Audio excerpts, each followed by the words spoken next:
எல்லாருக்கும் வணக்கம். இன்னைக்கு முத்துமதி சமையலில் வந்து இட்லிக்கு வந்து ஒரு சட்னி தான் பார்க்க போகிறோம்.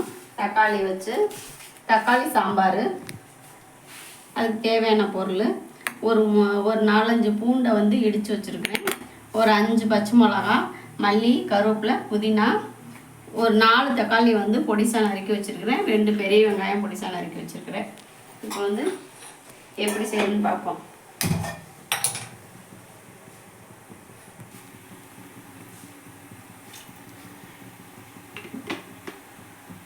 ஒரு 2 ஸ்பூன் எண்ணெய் ஊற்றிருக்கிறேன். கடுகு பருப்பு 1 ஸ்பூனு, சீரகம் 1 ஸ்பூனு, இந்த இடித்த பூண்டை போட்டுடலாம்.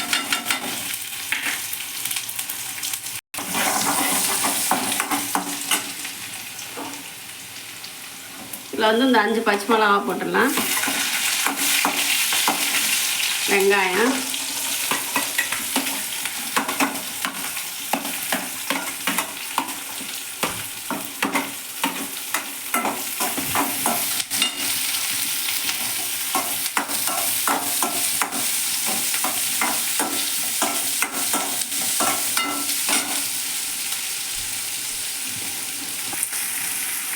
தேவையான அளவு உப்பு,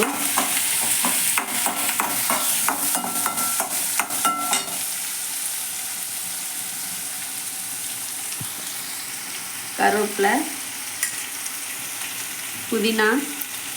புதினா போட்டால் நல்லா வாசமாக இருக்கும்.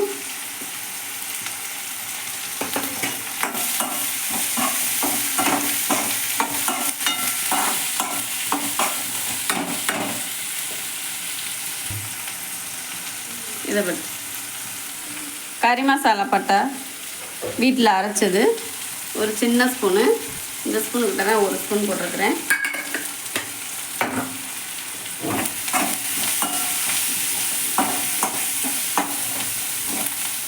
அது தக்காளி போட்டு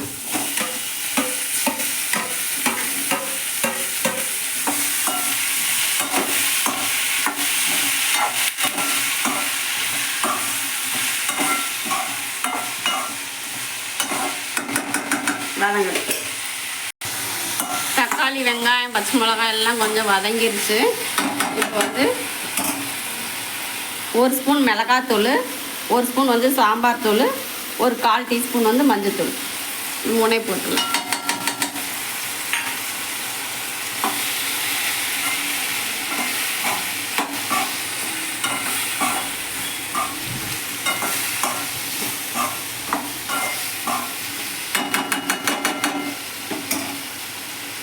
இப்போ வந்து 1 ஸ்பூன் வந்து 1 செம்பு தண்ணி ஊற்றிக்கலாம்.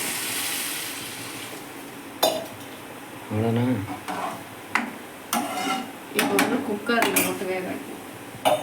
இப்போ வந்து நம்ம வதக்கினதை வந்து குக்கரில் போட்டு ஒரு 3 விசில் வைக்கணும்.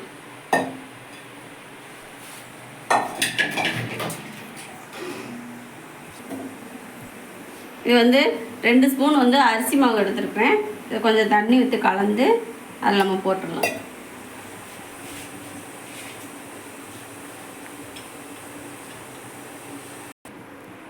இது தண்ணி ஊற்றி கலந்து மாவு ஊற்றிடலாம். கொஞ்சம் திக்காக இருக்கும், நல்லாயிருக்கும். அரிசி மாவு இல்லைன்னா கடலை பருப்பு 2 ஸ்பூன் கலந்து போடலாம்.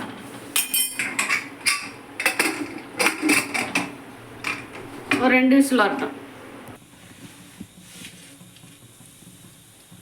குக்கர் 3 விசில் வந்துருச்சு. கொஞ்சமாக எண்ணெய் ஊற்றிருக்கிறேன். ஒரு 4-5 காஞ்ச மிளகா போட்டிருக்கிறேன்.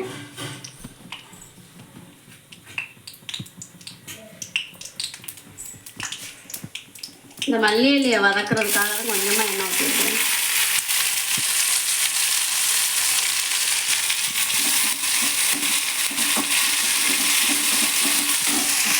லைட்டாக வதக்கி போட்டால் நல்லா வாசமாக இருக்கும். கொஞ்சமாக பெருங்காயத்தூள்,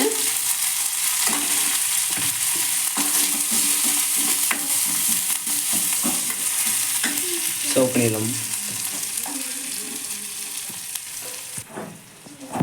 எடுக்குவா.